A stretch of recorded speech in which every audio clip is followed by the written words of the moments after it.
तो guys, I am Paramjeet Kaur and I am Ojaankians. मैं Ojaank IAS academy की स्टूडेंट हूँ। तो चलिए हम अपनी डिबेट को आगे बढ़ाते हैं। आज की जो हमारी डिबेट है वो रहेगी नेशनलाइजेशन ऑफ बैंकों का राष्ट्रीयकरण। तो देखते हैं, चलिए इसका क्या इशू है। बैंकों का राष्ट्रीयकरण करने की हमें क्या ज़रूरत हुई? तत्कालीन प्रधानमंत्री इंदिरा गांधी के समय में बैंकों का राष्ट्रीयकरण किया गया। इंदिरा गांधी जी को यह लगता था कि जो प्राइवेट बैंक हैं वे एलिट क्लास उच्च वर्गीय लोगों को बैंक लोन देने के लिए सक्षम था, परंतु बेस लेवल पर आधार तल पर जो किसान मजदूर हमारे थे उनको वो लोन देने में असमर्थ था। तो ये है, इसकी ज़रूरत को महसूस करते हुए इंदिरा गांधी जी ने यह कदम उठाया कि उन्होंने बैंकों का नेशनलाइजेशन किया, बैंकों का राष्ट्रीयकरण किया।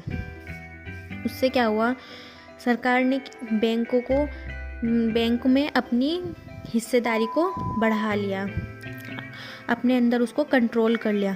तो सरकार क्या होगी, बैंकों का कंट्रोलिंग पावर हो गई।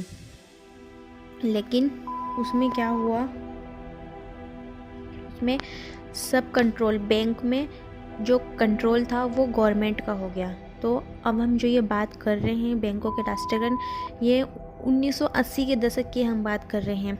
तो 1969 से 1980 के बीच में क्या हुआ, पब्लिक सेक्टर बैंक का निर्माण हुआ, PSB सरकारी बैंक बनी।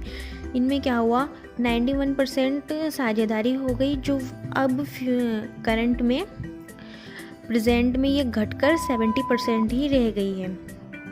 न्यू प्राइवेट बैंक NPA का उदय हुआ। फिर क्या हुआ, हमारा NPA का उदय हुआ। इन्होंने क्या करा, शेयर को बढ़ाना शुरू कर दिया। अब हम चलिए बात करते हैं बैंकों का राष्ट्रीयकरण करने की आखिरकार इतनी ज़रूरत क्यों थी। अब हम बात करते हैं वाई पर। तो चलिए, हमने क्यों किया ऐसा, क्योंकि इंदिरा गांधी जी को लगता था कि जो गरीब तबका है उनके अधिकारों का शोषण हो रहा है, उनको आगे बढ़ने में कठिनाइयों का सामना करना पड़ रहा है।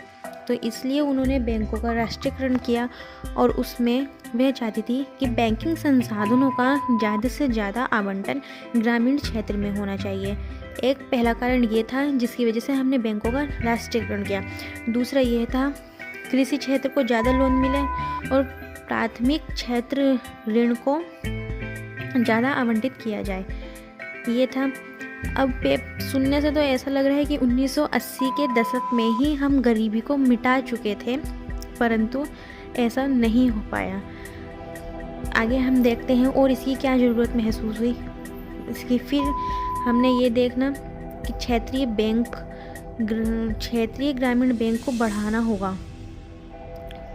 उनकी मंशा उस टाइम ये थी कि क्षेत्रीय ग्रामीण बैंक को बढ़ाना होगा, बट हम क्या कर सकते हैं, अब सरकार खुद 1980 के दशक में जब सरकार ने ये बात कही थी कि ग्रामीण बैंकों को बढ़ाना होगा, तो आज 2021 में सरकार खुद ग्रामीण बैंकों को बंद कर रही है कि अब इनकी इतनी ज़्यादा महसूस नहीं हो रही है। छुटपुट बैंक से अच्छा है 2021 के बजट में सरकार खुद यह बात कह रही है कि उन्होंने 13 छोटे छोटे बैंकों को 3 बड़े बैंकों में विलय किया है। तो अब ग्रामीण बैंक स्वतः ही बंद हो रहे हैं। एंड नेक्स्ट, हमें क्या ज़रूरत पड़ी, कृषि क्षेत्र में ऋण को बढ़ावा देना। यह सुन के ऐसा लग रहा है कि जैसे मानो बातों से फूल झड़ रहे हो। कृषि क्षेत्र में ऋण को बढ़ावा देना, सरकार ये वाली जो टॉपिक है ना, इस पे सरकार खुद ये एक्सेप्ट कर रही है कि जो किसान है वो सरकार या बैंक से ज़्यादा निजी क्षेत्र से लोन लेता है।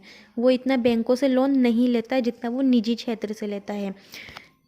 मतलब सरकार ये कह रही है कि कृषि क्षेत्र में ऋण को बढ़ावा देना है, बट किसान जो है वो बैंक से ऋण लेने के बजाय स्वतः निजी क्षेत्र से ऋण ले रहा है। उड़ीसा में तो ये 100% है।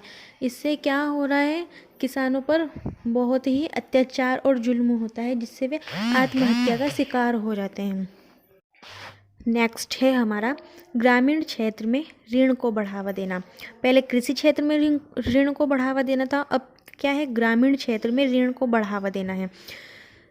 ग्रामीण क्षेत्र में ऋण को बढ़ावा देना है, ये सिर्फ बातें पेपर पर ही अच्छी लग रही हैं। क्या आज 1980 से लेके काउंट करेंगे 2021 तक, क्या ऐसा हो पाया है?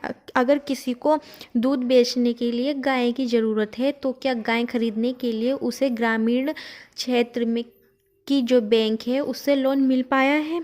नहीं मिल पाया है। क्या कोई अपने आटा की चक्की लगाने के लिए, चक्की खरीदने के लिए वो पैसे लेने, लोन लेने के लिए क्षेत्रक बैंक पास जाता है तो क्या उसको मिलती है कि हाँ आप ये पैसे लो और अपना काम शुरू करो? नहीं मिलता है। जिससे वो क्या होता है, वो एंटरप्रेन्योर में अपने आप को कन्वर्ट करना चाह रहा था, लेकिन वो वहीं शांत हो जाता है, वो आगे नहीं बढ़ पाता है। क्या एक नारी को, एक महिलाओं को आम के मौसम में जब वो अचार डालने के लिए उसके पास बड़े बड़े बर्तन नहीं रहते, तो वो बर्तनों के लिए जब क्षेत्रक बैंक के पास जाती है कि मुझे ओनली बर्तन के लिए इतना लोन चाहिए, तो क्या उसको मिल पाता है? नहीं मिल पाता है। तो हमने 1980 में ही गरीबी दूर कर दी थी, सिर्फ पेपर पर, रियल में यह नहीं हो पाया। तो ये जो पॉइंट थे, ये सरकार को लगा कि हम अगर बैंकों का राष्ट्रीयकरण करेंगे तो इन सब पॉइंट का जो उद्देश्य है हम उसको हासिल कर लेंगे, बट ऐसा नहीं हो पाया है ओनली फॉर पेपर पर। रियल ग्राउंड में ये ऐसा कुछ नहीं हो पाया है। आप देख सकते हैं जो 1918 पीरियड में जो हालत थी वही 2021 में भी वही हालत है, कुछ ज़्यादा डिफरेंट नहीं हुआ है। अगर कोई एक पायदान पे था तो वो दूसरे पायदान पे आ गया है, बट ऐसा नहीं हुआ कि वो एक पायदान पे था और 2021 में 10वें पायदान पे आ गया हो, ऐसा कुछ नहीं है।